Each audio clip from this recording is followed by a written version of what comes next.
Alors le conseil donc, de ce matin, nous allons le prendre dans le livre de Matthieu chapitre 26. Matthieu chapitre 26. On va lire les versets 69 à 75. Matthieu chapitre 26, versets 69 à 75. Alors il est écrit: Cependant, Pierre était assis dehors dans la cour. Une servante s'approcha de lui et dit: Toi aussi, tu étais avec Jésus le Galiléen. Mais il le nia devant tous, disant: Je ne sais pas ce que tu veux dire. Comme il se dirigeait vers la porte, une autre servante le vit et dit à ceux qui se trouvaient là: Celui-ci était aussi avec Jésus de Nazareth. Il le nia de nouveau avec serment: Je ne connais pas cet homme. Peu après, ceux qui étaient là, s'étant approchés, dirent à Pierre: Certainement, tu es aussi de ces gens-là, car ton langage te fait reconnaître. Alors il se mit à faire des imprécations et à jurer: Je ne connais pas cet homme. Aussitôt, le coq chanta, et Pierre se souvint de la parole que Jésus avait dite: Avant que le coq chante, tu me renieras 3 fois. Et étant sorti, il pleura amèrement. Parole du Seigneur. Alléluia.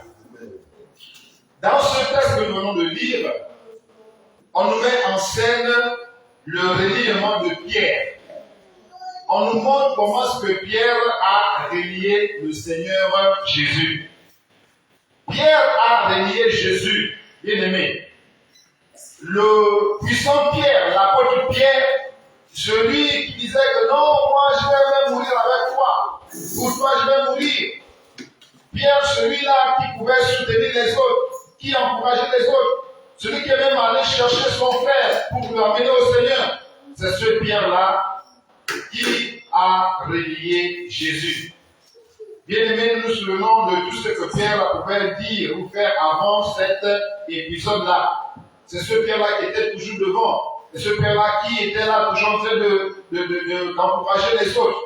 C'est ce même Pierre-là qui, devant une simple femme, va renier Jésus. Mais bien aimé, le reniement de Pierre, c'est tout un enseignement. C'est vraiment un enseignement que nous devons prendre au sérieux, parce que Pierre, qui a renié Jésus, n'est pas le seul.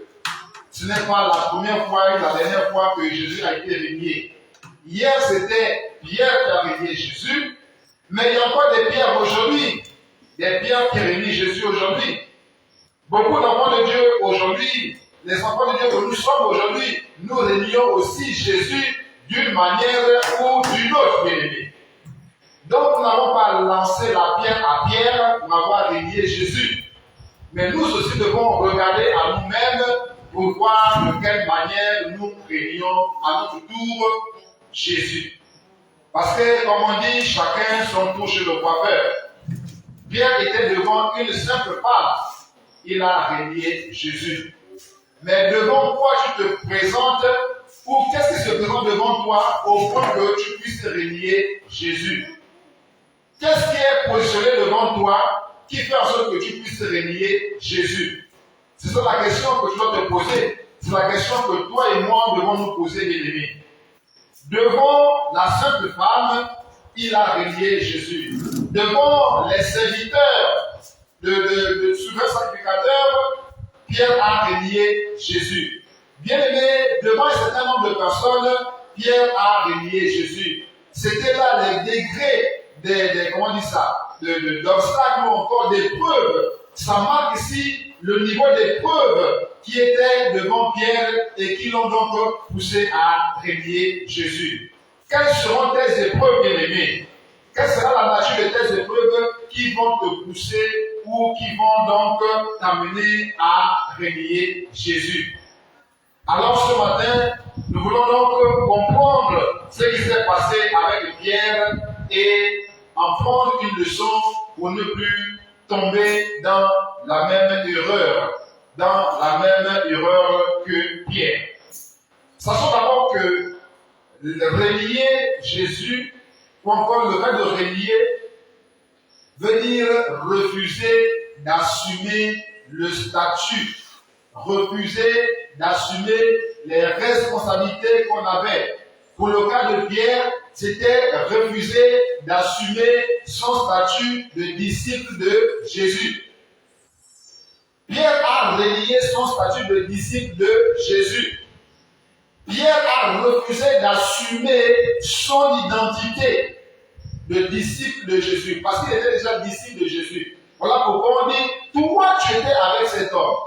Et ceux qui étaient en général avec Jésus, ceux qui étaient tous les jours avec Jésus, c'était qui? C'était les Pierre, les Jean, bref, les 12 apôtres qu'il avait choisis. Donc ici, Pierre a refusé d'assumer cette identité-là. Il a refusé d'assumer ce statut-là. Il a refusé d'assumer ce statut. Il a refusé d'assumer ce qu'il prétendait être. Parce que Pierre avait la prétention d'être un disciple de Jésus. Pierre lui-même, quand nous lisons un peu la parole de Dieu avant le chapitre 6, on voit très bien comment il a dit à Jésus, non, moi je te suivrai partout, je peux même mourir avec toi. Ça c'est Pierre qui parlait comme ça. Mais arrivé devant l'épreuve, qu'est-ce que Pierre a fait? Il a oublié toutes les belles paroles qu'il avait dites à Jésus. Et il a choisi de refuser d'assumer ces paroles-là.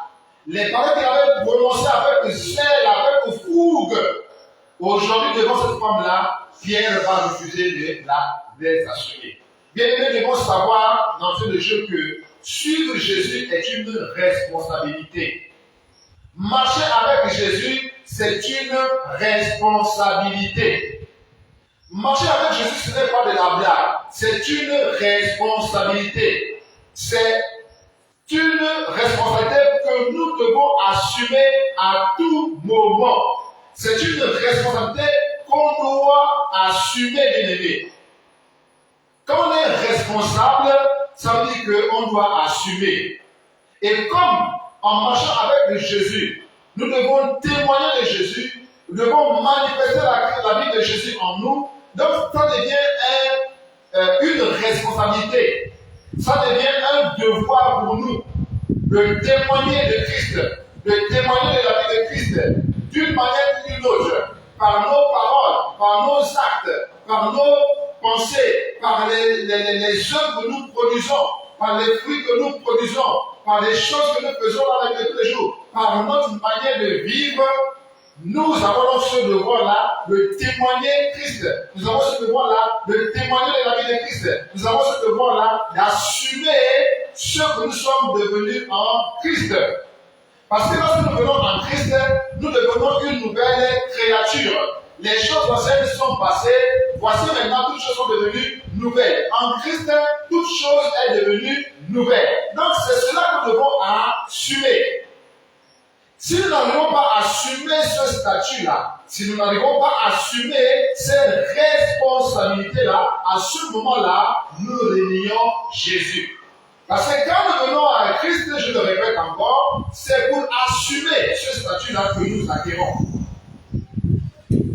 Quand nous n'assumons pas le statut que nous avons acquis, à ce moment-là, nous tombons dans le reniement. Prenons le cas de Pierre.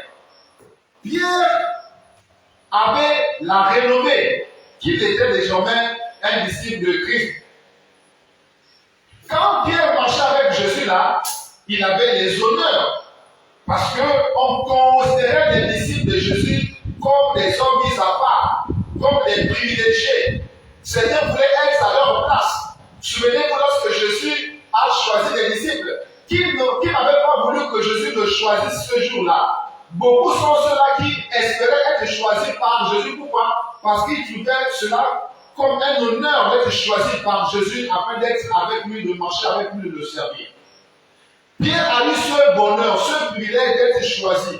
Donc imaginez sa joie ce jour-là. La joie d'être avec Jésus. La joie de marcher avec Jésus. Imaginez le respect qu'il avait.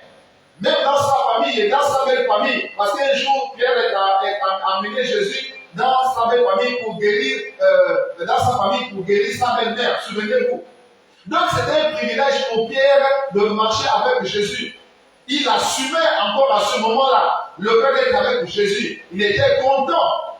Mais quand l'épreuve est arrivée, qu'est-ce qui s'est passé? Il a renié ce qu'il était auparavant. Il a renié son statut. Il a renié son identité. Il a renié ce qu'il avait prétendu être jusque-là. Bien-aimé, c'est l'épreuve qui va toujours déterminer qui tu es réellement. À quel niveau tu es avec le Seigneur. C'est toujours l'épreuve, bien-aimé. Ce n'est pas les félicitations qu'on va te donner qui vont te rassurer, non. Ce n'est pas les applaudissements qu'on va te donner, bien-aimé, qui vont révéler qui tu es, non. C'est l'épreuve qui va révéler qui tu es. C'est l'épreuve qui va révéler réellement quel est ton niveau d'investissement, quel est ton niveau d'implication avec le Seigneur. À quel niveau tu te trouves avec le Seigneur. C'est l'épreuve qui va te révéler cela. Donc, ce matin, nous voyons comment Pierre a renié Jésus. 3 fois, même pas une fois. 3 fois. Bien-aimé, 3 fois. Pour dire, bien-aimé, que quand l'épreuve arrive, nous serons tentés à 3 niveaux. Nous serons tentés à 3 dimensions. Jésus lui-même a été aussi tenté à 3 niveaux. Jésus lui-même a été tenté à 3 dimensions. Bien-aimé. Donc, toi et moi, nous serons aussi tentés à 3 niveaux. C'est peut-être une autre occasion d'enseigner sur les 3 niveaux de la tentation, mais tu vas savoir que tu es fait du corps, de l'âme et de l'esprit. Et donc, la tentation va t'atteindre à ces 3 niveaux-là.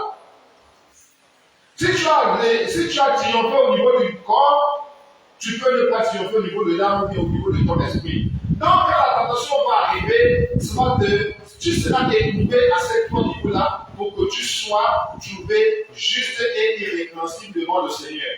La tentation va te toucher à ces 3 niveaux-là pour que tu sois donc apprécié du Seigneur. Donc, Pierre a relié Jésus et à ce moment-là, Pierre n'est pas le seul. Nous aussi aujourd'hui, nous réunions Jésus. Comment?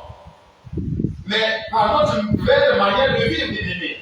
Lorsque nous pratiquons encore des œuvres mortes que Jésus nous avait demandé d'abandonner. Si nous lisons l'Hébreux chapitre 6, verset 1, puis l'apôtre Paul, justement, encourage à nous baser sur un fondement nouveau, un fondement solide, qui ne nous ramène plus en arrière, qui ne nous ramène plus dans les œuvres mortes. Lisons Hébreux chapitre 6, verset 1.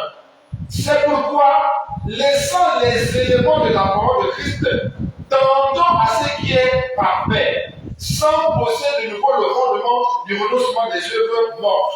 On doit renoncer aux œuvres mortes. C'est l'un des piliers du fondement d'un enfant de Dieu. Le renoncement aux œuvres mortes, c'est l'un des piliers du fondement d'un enfant de Dieu. Normalement, lorsque nous venons au Seigneur et que nous avons déjà une certaine marche avec le Seigneur, on va plus encore revenir constamment sur ces choses-là, sur les œuvres mortes. Ça sont des choses qu'on aurait déjà abandonnées depuis longtemps en fait. Mais si nous revenons encore là-dessus, ça veut dire que notre fondement est à refaire. Donc ici, le fait que nous pratiquons encore des œuvres mortes pousse encore le Seigneur à nous poser la question de savoir si notre fondement est solide. Ça pousse encore le Seigneur à nous remettre en question, à nous remettre en cause. Parce que normalement, les œuvres mortes, on doit les avoir délaissées depuis longtemps. Pourquoi? Mais parce que si quelqu'un est en Christ, il est une nouvelle créature. Donc, les œuvres mortes, là, normalement, devaient être laissées depuis longtemps derrière nous. Pour maintenant poser, pour maintenant avoir de nouveaux défis, pour maintenant marcher en nouveauté de vie. C'est maintenant de nouvelles choses qu'on doit rencontrer. C'est maintenant de nouveaux défis qu'on doit maintenant rencontrer. Plus encore se battre sur les choses qu'on devait avoir laissées depuis longtemps. On devait avoir laissé la fornication depuis longtemps, le mensonge depuis longtemps, les suites du monde depuis longtemps, les activités depuis longtemps, les choses du monde depuis longtemps. Bref, on devait avoir laissé ça depuis longtemps. Lorsqu'on a donné notre vie au Seigneur, on devait avoir laissé ces choses-là. On devait être dépouillé depuis longtemps de ces choses-là. Mais si nous ne revenons pas là-dessus, ça veut dire que le fondement a été mal posé. Ça veut dire que notre fondation n'est pas solide. Et si la fondation n'est pas solide, ça veut dire que c'est tout le bâtiment, sinon c'est tout l'édifice qui va s'écrouler. Autrement dit, c'est toute notre vie chrétienne qui est remise en cause. Et si nous ne mourons pas ces conditions-là, nous ne pourrons jamais voir le ciel. Nous ne pourrons jamais entrer au ciel, donc nous ne pourrons jamais voir Dieu. Donc ici, nous régnons Jésus aujourd'hui lorsque nous repartons encore à nos anciennes œuvres. Les anciennes œuvres là sont des œuvres mortes. Lorsque nous repartons encore à ce qu'on a vomi, là nous régnons Jésus. Donc le fait de repartir dans les anciennes choses qu'on avait déjà laissées, ou qu'on aura déjà laissées depuis longtemps, on repart encore dans ces choses-là, c'est encore une manière de régner Jésus. Lorsque nous posons des actes, ou lorsque nous menons une vie qui remet en cause notre identité chrétienne, nous sommes en train de régner Jésus. En tant qu'enfant de Dieu, tu es dans ton lieu de travail et tu poses des actes, tu fais des choses qui vont pousser les gens à se poser des questions de savoir, est-ce qu'il est vraiment chrétien celui-là? Est-ce qu'il est vraiment chrétien de celle-là? Si les gens encore se posent cette question-là, ça veut dire que tu es en train de régner Jésus, bien-aimé. Parce que régner Jésus, c'est refuser de marcher comme lui te demande de marcher. Régner Jésus, c'est refuser d'assumer la charge qu'il t'a donnée. Et quelle est la charge qu'il t'a donnée? Quel est le jeu qu'il t'a donné? C'est obéir à sa parole. C'est assumer ton identité de Christ en Christ. C'est assumer ton nouveau nom. Tu as un nouveau nom, c'est chrétien. Dans la société, tu as un nouveau nom. Le nouveau nom, c'est quoi? C'est chrétien. Quand tu n'arrives pas à assumer ton nouveau nom, quand tu n'arrives pas à accepter les implications de ce nouveau nom-là, ça veut dire que tu es en train de renier Jésus. Tu es en train de nier le fait que tu as donné ta vie à Christ et tu as nié le fait que tu as décidé d'abandonner l'ancienne vie pour marcher avec Jésus. Donc quand tu vis encore une vie qui ne plaît pas à Dieu, une vie qui va pousser les gens autour de toi à se poser la question de savoir si réellement tu es chrétien, ça veut dire que tu es dans le reniement de Jésus. Parce que quand on a posé la question à Pierre, mais toi, tu étais avec cette personne-là. Qu'est-ce qu'il a dit? Je ne connais pas cet homme. C'est ce que Pierre a dit. Je ne connais pas cet homme. Mais bien aimé, celui qui connaît Christ, c'est celui qui marche avec Christ et celui qui marche selon les principes de Christ. Parce que lorsque nous connaissons Christ, ça veut dire qu'il nous a donné sa parole. Ça veut dire qu'il nous a donné des enseignements. C'est ça connaître Christ. Connaître Christ, c'est recevoir les paroles de Christ et marcher selon ces paroles-là. Or, Pierre dit, je ne le connais pas. Donc, ça veut dire qu'il a refusé de mettre en pratique les paroles, les enseignements qu'il avait reçus de Jésus. C'est ce qui se passe aussi aujourd'hui, bien aimés.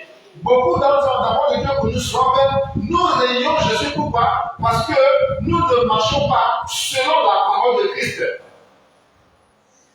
Lorsque nous refusons de marcher selon la parole de Christ, nous sommes en train de renier Jésus à ce moment-là. Parce qu'accepter Jésus, assumer Jésus, c'est marcher selon sa parole. C'est accepter même qu'on se moque de nous à cause de notre foi en Jésus. C'est accepter qu'on se moque de nous parce qu'on obéit à la parole de Dieu. C'est accepter qu'on nous traite de tout et de rien à cause de la parole de Jésus. Mais quand on refuse cela, quand on se dit non, moi je ne peux pas qu'on me traite de ceci, moi je ne peux pas qu'on se moque de moi, c'est une manière de renier aussi Jésus. Parce que marcher avec Jésus, appartenir à Jésus, connaître Jésus, c'est accepter les conséquences de ce choix-là. Tu ne peux pas accepter Jésus et refuser d'assumer les conséquences de ton acceptation de Jésus. Non. On ne peut pas avoir 2 poids 2 mesures, ce n'est pas possible. Si tu as accepté Jésus, ça veut dire que tu dois aussi accepter toutes les conséquences qui vont avec. C'est comme on dit dans le monde, il faut aimer le chien avec ses puces. Tu ne peux pas aimer le chien et puis détester les puces du chien. Sinon, donc, laisse le chien aussi, parce que le chien, il n'y a pas de chien sans puces. Le chien a toujours des puces. Quel que soit le toilettage qu'il peut avoir, il va toujours avoir des puces. Parce que ça fait partie de sa nature. C'est comme aimer la rose et puis détester ses épines. La rose a toujours des épines. Donc, on ne peut pas aimer Jésus et refuser d'assumer les conséquences d'aimer Jésus. On ne peut pas prétendre marcher avec Jésus et refuser d'assumer les conséquences de marcher avec Jésus. Pierre était confronté à ce problème-là.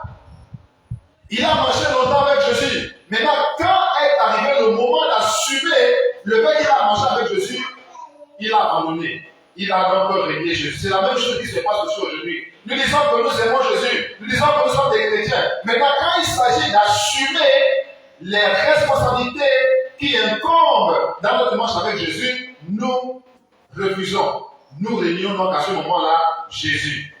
Donc, c'est lorsque nous posons des actes qui remettent en cause notre identité en enfant de Dieu, c'est à ce moment-là que nous réunions Jésus. Alors que nous devons assumer notre identité. Les gens doivent reconnaître Jésus en nous. Et on doit assumer cela, on doit accepter cela. C'est ce qui s'est passé avec les disciples à Antioche, une ville. Alors, quand les gens d'Antioche regardaient les disciples de Jésus vivre, marcher, parler, se comporter, être ensemble, ils se sont rappelés Jésus. Ils ont dit, ah, mais ceux-là sont des chrétiens, c'est-à-dire des petits Christ. Même si au départ c'était pour se moquer d'eux. Mais après c'est devenu le nom adopté par tous les chrétiens du monde. Et même les païens savent qu'être chrétien, c'est celui qui vit avec Christ, c'est celui qui a rencontré Christ, c'est celui qui a connu Christ. Vous voyez?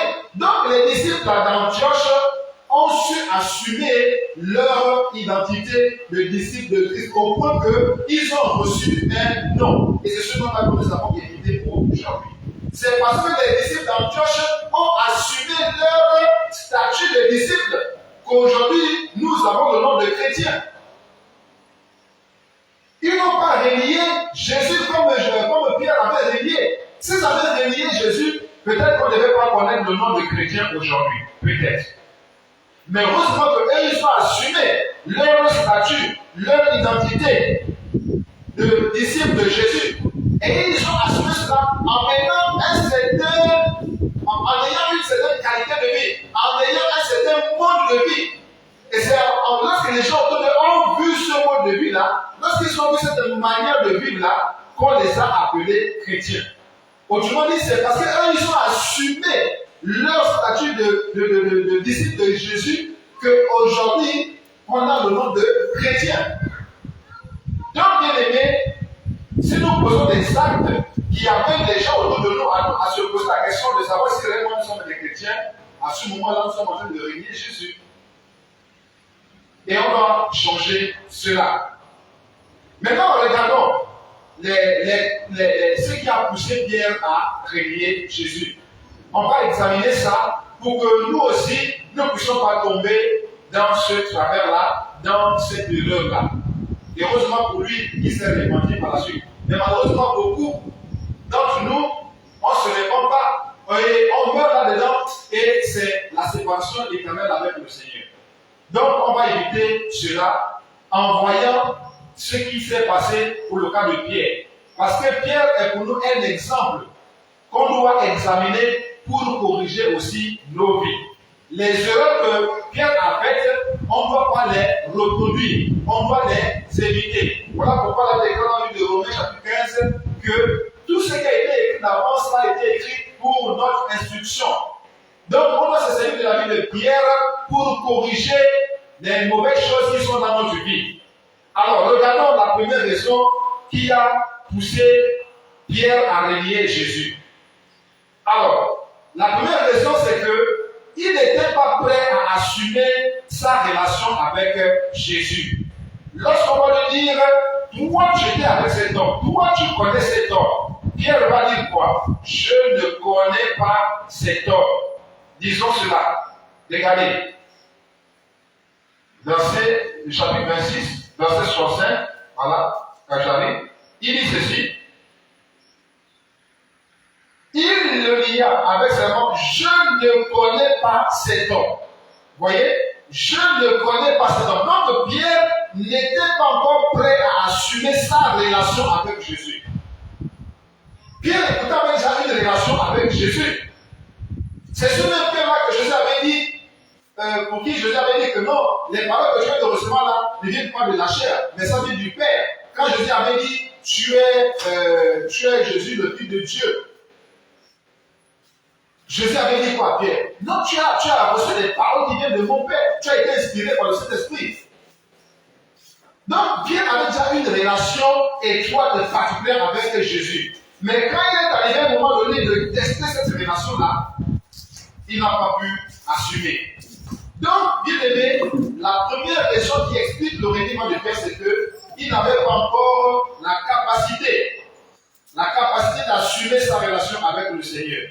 Parce que Jésus était en train de subir quelque chose là. Jésus était déjà en train d'aller à la croix. On l'avait déjà attrapé. Et on partait déjà de le crucifier. Voilà. Donc, tous ceux qui connaissaient Jésus auraient pu subir le même sort. Donc, Pierre, quand il a vu ça, il dit, oh non, là. Si moi je reconnais que je suis avec cet homme-là, on va aussi me faire comme on est en train de le faire là. Donc, vaut mieux m'écarter. Donc, bien aimé, ici nous comprenons que Pierre n'était pas encore prêt à assumer sa relation avec Jésus. Mon frère, ma soeur, pose-toi la question, est-ce qu'aujourd'hui tu es prêt à assumer la relation que tu as avec Jésus? Es-tu prêt à assumer cette relation-là? Parce que tu vas savoir que la relation que tu as avec Jésus là, il y a des conséquences. Ça, il y a des conséquences. La relation que tu mènes là avec Jésus là, il y a des conséquences. Il y a un prix à payer. Un jour, tôt ou tard, il y a un jour où il faudrait que tu répondes de ta relation avec Jésus. C'est un peu comme dans le monde. Lorsque nous avons des relations avec les gens, tu marches avec les gens autour de toi, tu as des personnes, mais quand un problème va arriver, mais il faudrait que tu assumes maintenant le fait que tu t'es baladé avec des personnes là, le fait que tu marches avec cette personne là, tu dois assumer. Si on appelle cette personne comme un voleur, mais on va vous taxer, vous tous des voleurs, parce que vous êtes en train de marcher ensemble. Voilà pourquoi on dit que les mauvaises compagnies corrompent les bonnes mœurs. Et qui se ressemblent, s'assemblent. Donc si tu marches avec les voleurs, on va aussi t'appeler voleur. Donc la relation que tu as aujourd'hui là, sache que ça a des conséquences. Que ce soit une relation mondaine, charnelle, une relation que tu as avec le Seigneur, sache qu'il y a des conséquences. Sache qu'à un moment donné, on va éprouver le poids de cette relation-là. On va éprouver l'authenticité de cette relation-là. On va voir à quel niveau tu es impliqué dans cette relation-là. Est-ce que tu as du poids dans cette relation-là? Et lorsqu'on a pesé Pierre, il était trouvé léger. Au point qu'il a relié, je ne connais pas cet homme, c'est un menteur. Il a menti. Pourquoi? Parce qu'il voulait sauver sa peau. Bien aimé, vas-tu sauver ta peau ou bien tu vas assumer ta relation avec Jésus?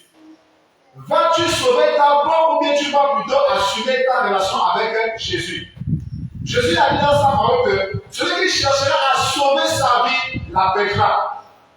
Bien aimé, sache que toi qui prétends être chrétien, toi qui prétends marcher avec Jésus là, sache qu'un jour, cette relation-là va être éprouvée. On va voir si tu vas sauver ta peau ou bien tu vas plutôt assumer ta relation avec le Seigneur.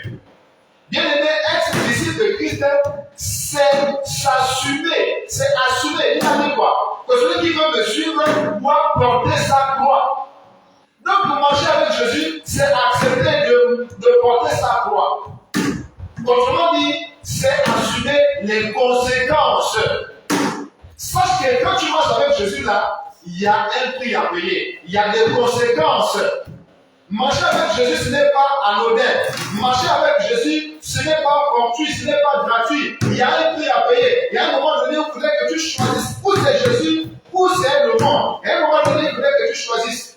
Et tous les jours, il y a des occasions qui nous sont données, tant pour choisir ou le Christ ou du monde. Il y a des occasions comme ça.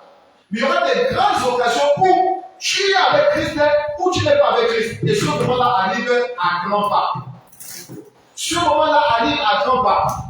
La grande tribulation arrive où tu devras choisir soit le Seigneur Jésus ou l'Antichrist. Où tu vas prendre la marque de la bête, ou tu vas accepter de mourir à cause de Jésus.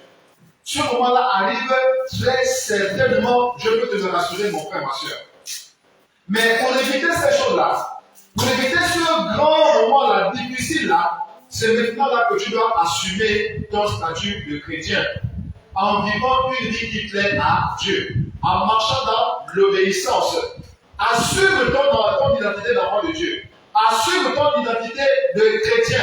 Assume maintenant, bien-aimé. C'est maintenant, pas demain. C'est maintenant, bien-aimé. Parce que demain ne t'appartient pas. C'est aujourd'hui que tu dois maintenant assumer ton statut, ton identité de chrétien. C'est maintenant et non demain. Donc, ce qui a poussé Pierre, pour nous résumer ici, à régner Jésus, c'est le fait qu'il n'était pas capable d'assumer sa relation avec le Seigneur. C'est un peu comme les enfants dans le monde. Il y a un jeune garçon qui enceinte une jeune fille et il fuit. Vous voyez, il était fort. Quand il était avec la fille, il était content, il faisait le bout d'un bout auprès de ses camarades. Maintenant que la fille est enceinte, il fuit. Il dit, oh non, c'est pas moi qui t'ai enceinté. Vous voyez, ne soyons pas comme ces jeunes garçons-là. Quand ils enceintent des jeunes filles, ils fuient. Ils n'arrivent plus à assumer ce qu'ils ont posé comme acte. Ne soyons pas comme cela, bien-aimés. Quand quelqu'un viendra devant nous, avec le fusil, es-tu chrétien ou bien chrétien? Es-tu chrétien ou bien païen? Si tu es chrétien, on te tue. Si tu es païen, on va te laisser la vie. Peut-être que nous serons capables de dire, je suis chrétien, tuez-moi comme vous voulez. Il y a une histoire que j'ai lue quelque part où il y a des terroristes qui sont venus dans une église. Et alors, ils ont brandi les fusils, les mitraillettes et tout ça là. Ils ont dit, bon, tous ceux-là qui disent qu'ils sont véritablement chrétiens, sortez de là, on va vous tuer. Bien aimé. Qui pouvait encore lever la main? Et bon, tous ceux-là qui ne veulent pas mourir, sortez de l'église, on va vous laisser la vie sauve. Mais ceux qui disent qu'ils sont chrétiens, vous restez là, sortez de vos rangs, sortez de vos rangs, mettez-vous là, on va vous tuer. Maintenant, ceux-là qui ne veulent pas mourir, sortez tranquillement. Bien aimé, presque toute l'église s'est vidée. Et peut-être ils étaient en train de louer, en train de chanter, peut-être qu'ils disaient, oh Jésus, je t'aime, pour l'éternité. Mais quand maintenant la mitraillette est venue, quand le fusil est venu, ils ont oublié le Jésus, je t'aime. Presque toute l'église est sortie. Juste peut-être 2 ou 3 éléments ou 4 qui sont restés dans l'église. Quand tout le monde est sorti, alors les terroristes là, qui n'étaient pas vraiment des terroristes en tant que tels, mais c'était seulement une épreuve qui était venue, et ils ont dit, alors les faux chrétiens sont sortis, ceux qui sont restés, donc vous êtes les vrais chrétiens, on va rester ensemble pour louer le Seigneur. Vous voyez? Donc eux, ils ont régné Jésus à la moindre petite occasion. Ceux qui sont restés là, c'était découragés, en fait, ils étaient sincères, ils étaient prêts à assumer leur statut, quitte à ce qu'ils meurent. Donc, bien aimé, Pierre n'était pas encore prêt à assumer sa relation avec le Seigneur. Pierre n'était pas encore prêt. Voilà pourquoi après, il sera donc apprêté par le Seigneur pour qu'il assume maintenant ses responsabilités. Cela traduit quoi aujourd'hui? Cela traduit le fait qu'on n'a pas encore renoncé à nous-mêmes. Quand tu n'es pas encore prêt à assumer ta relation avec Jésus, ça veut dire que tu n'as pas encore renoncé à toi-même. C'est ce que ça veut dire, bien-aimé. Le fait que tu n'arrives pas encore à assumer ta relation avec Jésus, le fait que tu n'arrives pas encore à t'afficher avec Jésus, comme on dit, le fait que tu n'arrives pas à afficher Jésus dans ta vie, ça veut dire que tu n'as pas encore renoncé à ta vie. C'est d'abord ta vie que tu mets en avant. Et c'est ce que ça veut dire, bien-aimé. Parce que le renoncement de soi, ça veut dire c'est la mort à soi. On meurt à soi-même pour laisser vivre Christ. On meurt à soi pour laisser vivre Christ. Voilà pourquoi l'apôtre Paul a dit, ce n'est plus moi qui vis, mais c'est Christ qui vit en moi. Donc, ne pas être capable d'assumer sa relation avec Jésus, ça veut seulement dire qu'on n'a pas encore renoncé à soi-même. On veut encore diriger sa vie soi-même. C'est ce que ça veut dire. on veut encore se présenter soi-même aux autres mondes. Alors que la Bible déclare dans le livre de Romains que le monde attend avec un ardent désir la révélation des fils de Dieu. Dieu ne t'attend pas en toi que, ne s'attend pas à ce que tu t'affirmes comme, je sais pas quoi, directeur de ceci. Non. Le monde attend à ce que tu t'affirmes comme un chrétien, comme un enfant de Dieu. Peu importe ton statut social, c'est pas ce que le monde attend de toi, bien-aimé. Ce que le monde attend véritablement, c'est que tu t'affirmes comme un enfant de Dieu. Tu vas être directeur général, tu vas être président de la République, tu vas être je ne sais pas quoi. Ce que le monde attend de toi, c'est que tu te révèles comme un enfant de Dieu. Voilà ce qui va changer le visage du monde. C'est en tant qu'enfant de Dieu que tu vas changer le visage du monde. Ce n'est pas en tant que ministre, ce n'est pas en tant que directeur, ce n'est pas en tant que professeur, ce n'est pas en tant qu'avocat que tu vas changer le monde, que tu vas changer la situation autour de toi. Non. Ce qui va faire en sorte que le monde change autour de toi, ce qui va faire en sorte que Christ soit reconnu, c'est quand tu vas t'afficher, c'est quand tu vas te manifester comme un enfant de Dieu. C'est quand la lumière en toi, c'est quand la lumière de Christ qui est en toi va se manifester que véritablement le monde maintenant va reconnaître Christ. C'est ça, bien aimé. Alors, la deuxième raison qui a poussé l'apôtre Pierre à renier Jésus, c'est laquelle? Il voulait encore profiter, Pierre, ce moment-là, parce que ce qui a poussé Pierre, c'est vrai qu'il voulait voir ce qui devait arriver à Jésus. Mais à l'époque, là, il faisait froid. Au moment où on avait saisi Jésus pour aller le crucifier, pendant la nuit là, il y avait une grande fraîcheur. Et donc, il se faufilait dans la foule là pour chercher à se réchauffer. Donc, le fait qu'il cherchait à se réchauffer là, pour pouvoir aussi profiter aussi à voir un peu comment ça devait se passer, comment on devait faire Jésus là. Le fait de rechercher la chaleur du feu là, le fait de chercher à se faire du bien au moyen de la chaleur du feu là, ça symbolise quoi, bien aimé? Ça symbolise les facilités du monde. Ça symbolise les convoitises du siècle présent. Ça symbolise les biens de ce monde. Le fait qu'on veuille encore profiter des biens de ce monde. Bien aimé, beaucoup d'enfants de Dieu veulent encore profiter des biens de ce monde. Beaucoup d'enfants de Dieu sont encore attachés aux choses du siècle présent. Beaucoup des enfants de Dieu sont encore attachés aux choses de la terre. Au lieu qu'on soit détaché des choses de la terre pour s'attacher aux choses d'en haut, au lieu qu'on puisse s'apercevoir aux choses d'en haut, comme la parole de Dieu nous le recommande, nous, enfants de Dieu aujourd'hui, du siècle présent, on s'attache aux choses du monde encore. On aime encore les choses du monde. On recherche les choses du monde. En gros, cela signifie, nous avons encore en nous l'amour du monde. Donc, ce qui nous pousse à régner Jésus aujourd'hui, nous qui sommes aujourd'hui à ce siècle présent, c'est l'amour que nous avons encore du monde. Nous aimons beaucoup le monde encore aujourd'hui. Au lieu que l'amour de Christ soit en nous et domine en nous, c'est encore l'amour du monde qui domine en nous au point qu'on néglige Jésus à cette façon-là. Or, 1 Jean chapitre 2, verset 4 à 5 nous dit quoi? N'aimez pas le monde et les choses qui sont dans le monde. Mais nous aimons le monde et les choses du monde. À ce moment-là, bien aimé, comment ne pas régner Jésus? On ne peut que régner Jésus quand l'amour du monde est en nous. Quand l'amour du monde domine en nous, on ne peut que aimer, on ne peut que régner Jésus.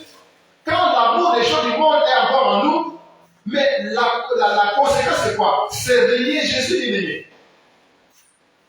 Quand nous préférons mettre les artifices pour embellir notre visage, pour embellir notre corps au détriment du temps de cette vie, ça veut dire que nous régnons Jésus.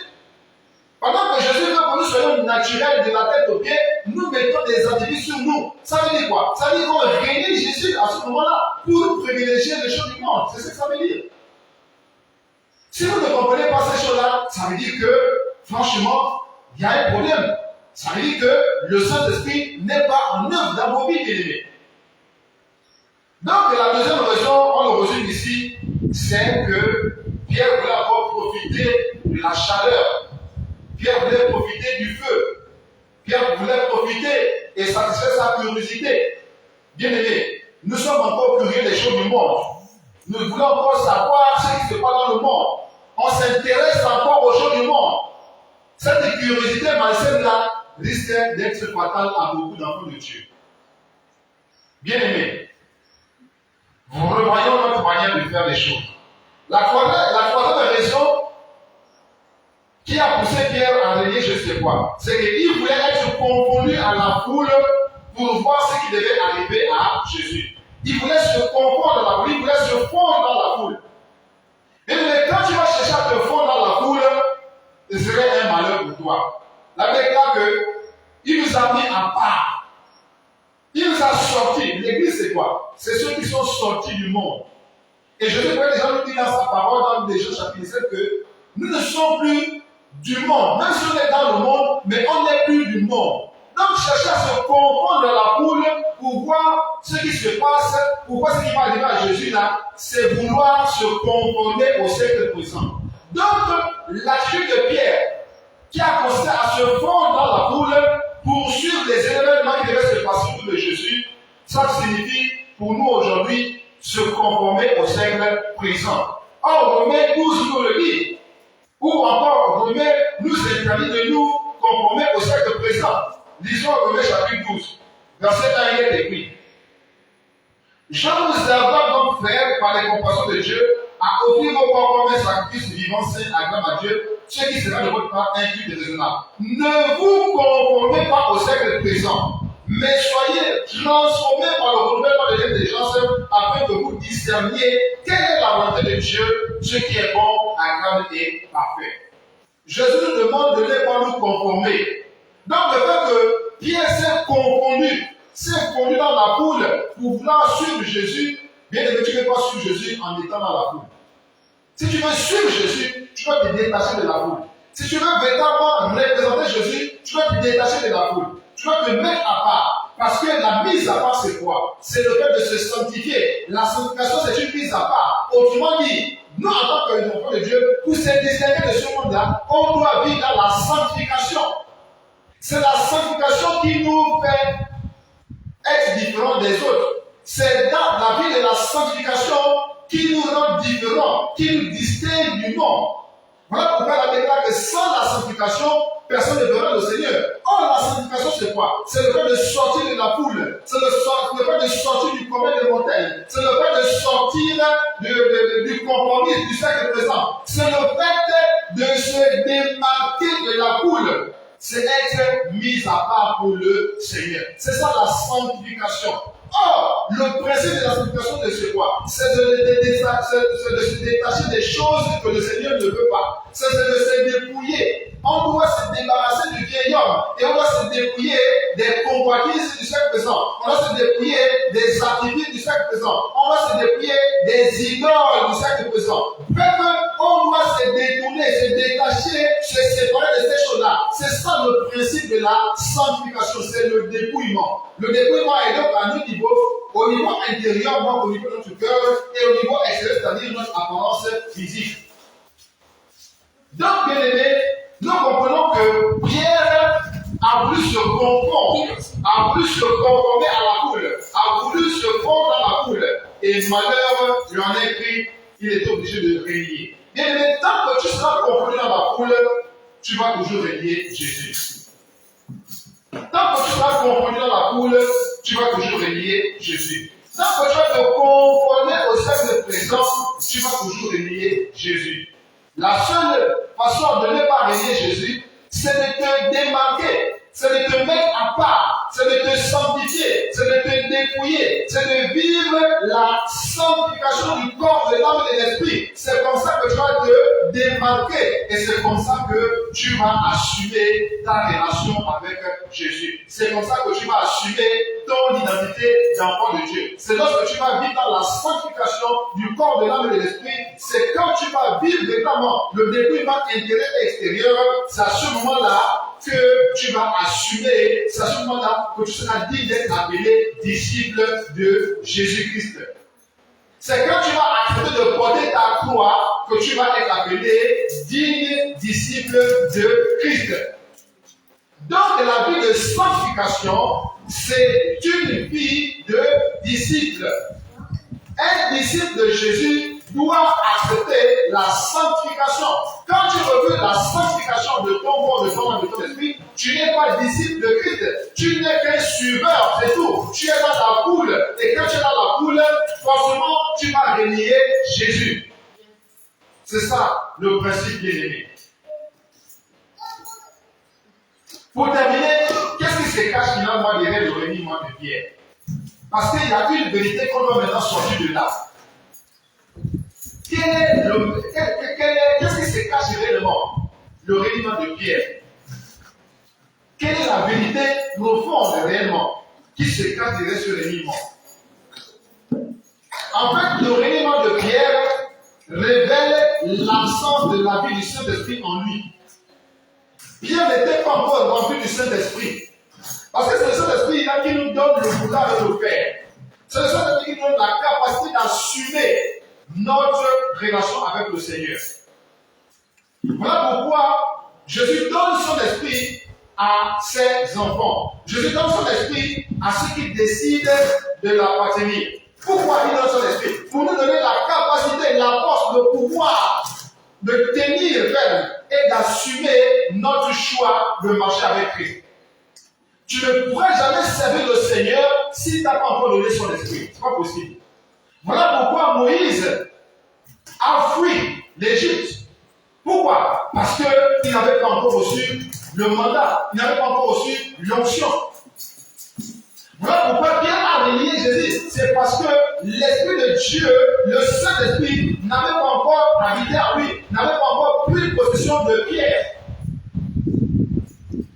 C'est ce qui se cache derrière le reniement de Pierre.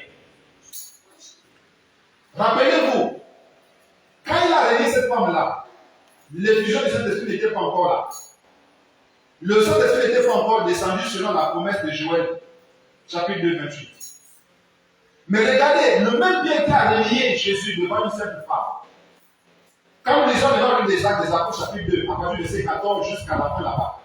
Regardez-le, quand vous prenez ce Pierre-là, qui parle devant une personne, qui témoigne Jésus avec force, avec conviction, avec courage, et ce Jésus-là devant une simple femme. Vous ne voyez pas qu'il y a deux pierres là? Et ce Pierre-là, pardon, devant une simple femme. Vous ne voyez pas qu'il y a deux pierres là? Ce Pierre qui parle devant toute une foule. Et ce Pierre devant une simple femme. C'est deux pierres qui sont là. Mais qu'est-ce qui marque la différence? C'est le Saint-Esprit. Le Pierre qui s'est présent devant la foule, c'est ce Pierre-là qui a déjà été revêtu du Saint-Esprit. C'est ce Pierre-là qui a déjà été rempli du Saint-Esprit. Souvenez-vous, Actes des Apôtres, chapitre 2. Quand le Saint-Esprit est descendu, souvenez-vous quand ils étaient à la chambre haute, le Saint-Esprit est descendu sous forme de langue de feu. Et à partir de là, ils ont parlé une nouvelle langue. Et Pierre s'est présenté devant la foule pour prêcher Christ que lui l'avait régné hier devant une seule femme. Donc, bien aimé, ce qui se cache derrière le reniement de Pierre, c'est quoi? C'est l'absence de la vie du Saint-Esprit. Donc, les chrétiens qui renient Jésus aujourd'hui là, en fait, c'est parce qu'ils ne marchent pas selon le Saint-Esprit. Ils n'ont pas la vie du Saint-Esprit en eux. Ce n'est pas le Saint-Esprit qui les guide. Ce n'est pas le Saint-Esprit qui les oriente. Non. C'est leur chair encore qui les guide. C'est la chair qui domine encore en eux, bien aimés. Lorsque nous prêchons le dépouillement, lorsque nous prêchons la sanctification du corps, de l'âme et de l'esprit, et qu'on relève ce message-là, ceux qui relèvent ce message du dépouillement-là, n'ont pas la vie du Saint-Esprit tout simplement. C'est la chair qui est encore en eux. C'est la chair qui domine encore en eux. C'est ça la réalité, bien aimé. Toi qui refuses le dépouillement, toi qui refuses la sanctification du corps, de l'âme et de l'esprit, toi qui refuses ce message du dépouillement, tu n'es pas spirituel. Tu es un homme charnel, tu es une femme charnelle, c'est ça la réalité. Parce que ce qui a poussé bien, c'est quoi? C'est l'absence de la vie de l'esprit en lui. Devant cette famille réunie Jésus. Parce qu'il n'avait pas encore le Saint-Esprit. Mais toi qui prétends avoir le Saint-Esprit, comment est-ce que tu peux dire que le dépouillement n'existe pas? Comment est-ce que tu peux dire que Dieu ne regarde que le cœur, il ne regarde pas le corps? Comment est-ce que tu peux dire ça? Ça veut dire seulement que le Saint-Esprit n'est pas en mouvement en toi. Ça veut dire que le Saint-Esprit n'est pas maître dans sa maison. C'est la chair qui est maître dans ta maison. Pourquoi? Parce que Galates te dit, Galates 5, 5, 16 dit quoi? Marchez selon le Saint-Esprit afin de ne point accomplir de la chair. Donc, toi qui nie ou qui réunis Jésus aujourd'hui, toi qui refuses d'accepter le message de la sanctification du corps de l'âme et de l'esprit, toi qui réunis le message du dépouillement intérieur et extérieur, ça veut dire que c'est la chair qui te domine encore.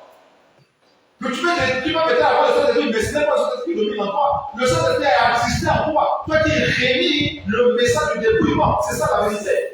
Il faut qu'on te la dise, que tu l'acceptes ou pas. C'est ça, c'est la chair qui t'anime quand tu refuses le dépouillement. Ça veut dire que Christ n'est pas le maître dans ta maison. Ça veut dire que Christ est à côté et c'est ta chair qui domine encore. Tu n'es pas encore mort en toi-même. C'est toi qui vis et Christ te regarde vivre ta vie, c'est tout. C'est ça la vérité.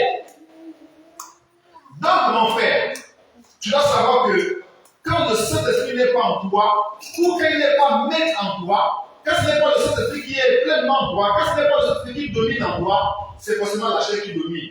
Et le fruit de la chair, c'est quoi? C'est la corruption. Le fruit de la chair, c'est quoi? C'est le refus de la vérité. On te prêche la vérité, tu refuses, tu raisonnes, tu murmures, tu critiques, et tu fuis d'ailleurs même l'église. Ça veut dire que c'est la chair qui est en toi. Parce qu'un enfant de Dieu, animé de cette vie, ne peut pas fuir la vérité, c'est pas possible. Ne peut pas fuir l'église, c'est pas possible. La deuxième chose, tu dois savoir que le reniement de Pierre, c'est une forme de lâcheté. Renier Jésus, c'est une forme de lâcheté. Un lâche, c'est qui? Un lâche, c'est celui qui est incapable d'assumer sa responsabilité. C'est celui qui est incapable d'affronter la difficulté. C'est celui qui fuit dès qu'il ne peut pas dire. C'est ça un lâche. Un lâche, c'est celui qui a beaucoup parlé, maintenant quand on te met devant le fait accompli, tu fuis. Ça, c'est un lâche. Les lâches sont les peureux. Ce sont là qu'on appelle les lâches. Ils n'assument pas leur statut. Ils n'assument pas ce qu'ils ont dit. Ils fuient. Dès qu'ils voient que c'est dit, c'est fini, ils fuient. C'est ça les lâches. Et qu'est-ce que la Bible déclare à propos des lâches? Lâche, qu'est-ce qui est arrivé? Apocalypse chapitre 21, verset 8, il est écrit ceci pour les lâches. Mais pour les lâches, c'est-à-dire que ceux qui n'assument pas leur statut d'enfant de Dieu, ceux qui n'assument pas Christ, ceux qui n'assument pas leur identité de chrétien pour marcher selon la vérité, voici ce qu'on dit d'eux. Mais pour les lâches, les incrédules, les abominables, les meurtriers, les impudiques, les enchanteurs, les idolâtres et tous les menteurs, leur part sera dans l'étang ardent de feu et de souffle, ce qui est la seconde mort. Autrement dit, quand tu n'assumes pas ton statut d'enfant de Dieu et que tu rédiges Jésus, ta réalité c'est quoi? C'est la mort. C'est la séparation éternelle avec le Seigneur. Mais ce n'est pas cela que le Seigneur veut. Alors assumons, apprenons à assumer. Voilà pourquoi Philippiens nous dit, travaillons avec crainte et tremblement à notre salut, ayant le zèle en nous pour vivre la vie de Christ. Alors, nous sommes tous donc interpellés ce matin à ne plus renier Jésus. Je suis interpellé, tu es interpellé, nous tous nous sommes interpellés. Personne ici n'a encore atteint la perfection. Nous sommes en train de chercher tous cette perfection-là. Donc, bien aimé, que cette parole qui est venue ce matin nous aide à assumer notre identité d'enfant de Dieu. Et en tant que tel, nous sommes donc appelés à mettre en pratique la parole de Dieu. Et à assumer donc les conséquences de notre statut d'enfant de Dieu, quitte à ce qu'on nous traite de tous les noms, qu'on nous traite de n'importe quoi ou de quoi que ce soit, mais le plus important c'est que notre relation avec le Seigneur soit conservée. Et toutes les fois que nous avons renié Jésus, nous avons la possibilité encore de nous repentir. Pierre a renié Jésus, c'est vrai, mais il s'est repenti et il a été restauré par le Seigneur. Alors que le Seigneur nous aide à nous repentir toutes les fois que nous avons renié Jésus et demeurer maintenant ferme dans notre marche avec le Seigneur. Alléluia. Que le Seigneur bénisse sa parole.